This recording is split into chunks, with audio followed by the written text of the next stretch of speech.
के मुख्यमंत्री बनाना तो मालिक के हाथ में है, लेकिन वोट तो भाई इस बंदे के सिवा किसी को देंगे ही नहीं। कि हनुमान जी आपको मालिक ने ला के दिया है, इस इंसान की कदर करो।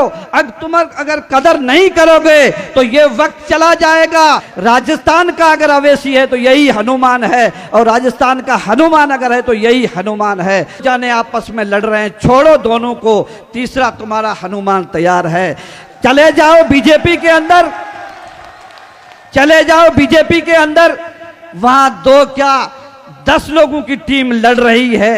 लड़ने वालों को वोट मत दो, जो तुम्हारे लिए लड़ता है उसको वोट दो। और हम हनुमान बेनीवाल को मैं इंशाअल्लाह मिला, मुलाकात मेरी हुई, तो मैं गुजारिश करूंगा कि आप और अवैसी साहब इस तरीके और जो नेता दूसरे हैं राजस्थान में, जो जिसका दिल साफ है, जिसकी नीयत साफ है, वो बैठ करके अब खुदारा हमें परेशान मत कीजिए, हमारे नौजवान बेरोजगारों को रोजगार दीजिए, हमारे किसानों के लिए जो अभी बताया 2000 यूनिट आपको फ्री देंगे। क्यों भाई अभी क्यों दे रहे हो? 5 साल कहाँ गए थे आप? जब जीते थे उसी दिन से 2000 देते तो मानते कि भाई इन्होंने हमारी खिदमत और सेवा की है। ये तुम्हें हम खाली हमें तुम पागल बनाना चाहते हो। अब हम भी हनुमान के नशे में मस्त हैं। अब आज इस बात को भूल जाइए। मैं आपसे गुजारिश यही करना चाह रहा था कि वक्त बदल चुका है, शिक्षा की जरूरत है।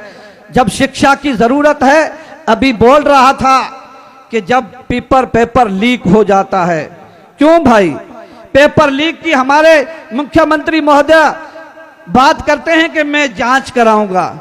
भाई 5 साल से तुम्हारी जांच पूरी नहीं हुई, अब देखना ये पब्लिक तुम्हारी जांच करेगी कैसा होता है। और जब हनुमान जैसे किसी इंसान के पास में सत्ता आ गई तो पेपर लीक नहीं होगा, आपके नौजवानों को नौकरी मिलेगी, आपके दिलो दिमाग को साफ करने के लिए किसानों को बिजली मिलेगी, आपके खेत खलियान जो लहराएंगे, आपको जो कर्ज है वो आपका माफ होगा। कब होगा? ये घूम घूम के जो बजरी माफियाओं के जो चक्कर उससे आपको छुड़ा रहा है, तो किसानों को कर्जे से भी माफी यही दिलाएगा। यही जो बात पहले से वक्ता जो कह रहे हैं अभी आएगा, अभी आने वाला है। मैं MIM से ताल्लुक रखता हूं, लेकिन आया सिर्फ इसलिए हूं कि बड़ा दिलदार आदमी है, इसकी दिल साफ है।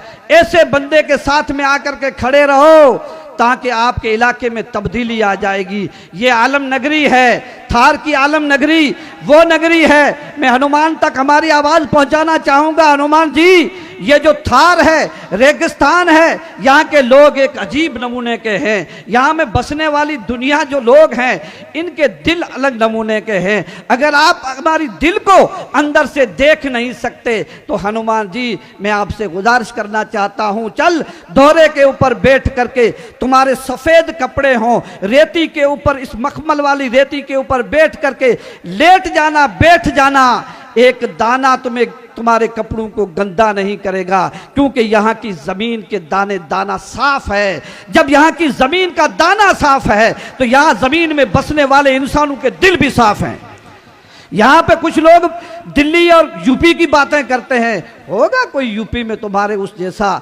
यहाँ तो अनमोल इंसान है, हमें सिखाने की बात मत करो। हम तो वो हैं जो एक पशु को जब वो दूध सूख जाता है फिर भी हम उनको खिलाते हैं, पिलाते हैं। उस आस से नहीं खिलाते कि हमको दूध देगा, उस आस से खिलाते हैं कि हमारे ये पशु बड़ा होगा, हमारे घर को और आबाद करेगा।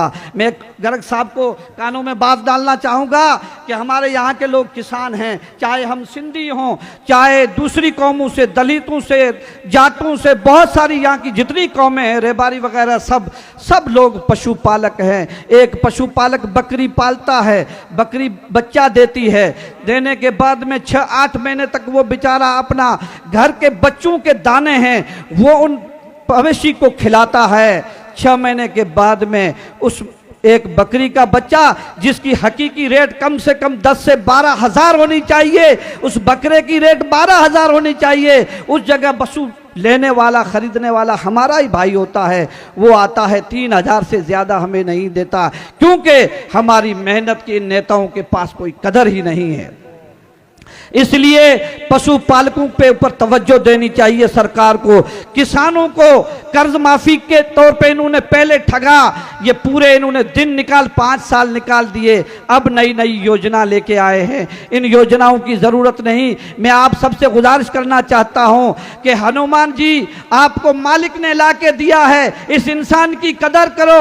अगर कदर नहीं करोगे तो ये वक्त चला जाएगा, तुम्हारी आने वाली पीढ़ी तुम्हें माफ नहीं करेगी। क्योंकि हमने देखा है कि बड़े बड़े बंगलों में रहने वाले बड़े बड़े जो नेता हैं वो अपने चेलों की और अपनी जेबें भरने में लगे हैं, तुम्हारे हक का कोई नहीं सोचता। इस बंदे ने आवाज उठाई है, सब अपनी जात पात की बात छोड़ दो।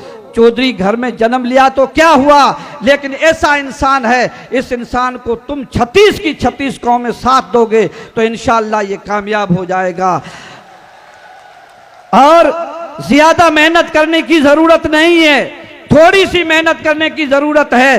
3 महीने जो रहे हैं इसके अंदर, अभी किसी ने कहा 10-10 वोट की, मैं कहता हूं कि आप जा करके वोट अपने आप जुड़ेंगे। आप यहां पे जो आए हो ये दिल के पक्के हो जाओ, जबान पे लफ्ज बोल दो कि मुख्यमंत्री बनाना तो मालिक के हाथ में है, लेकिन वोट तो भाई इस बंदे के सिवा किसी को देंगे ही नहीं। तो इंशाअल्लाह अपने आप जीत जाओगे। और जीत गए। और यहाँ का जो माहौल दिखता है, चौहटन और शुभ में हमने MIM के तौर पे तैयारी करना शुरू कर दी है, वहाँ का तो माहौल अलग है।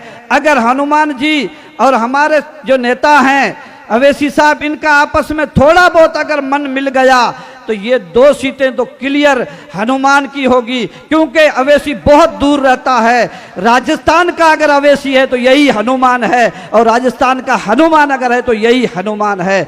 इसलिए मैं आपसे गुजारिश करना चाहता हूं कि बाहर जाओगे, जो नरेगा के टांके पे अपना पैसा कमाने वाले, चारे में घोटाला करके कमाने वाले, नेताओं की चिमचा करने वाले बाहर बहुत खड़े होंगे। वो लोग शायद तुम्हें, तुम्हारे हौसले को गिराना चाहेंगे। तुम उनसे बोलो कि अगर बजरी माफियाओं के खिलाफ कोई आवाज उठा रहा है तो हनुमान बेनीवाल है। पेपर लीक वाले मसले पे कोई आवाज उठा रहा है तो हनुमान बेनीवाल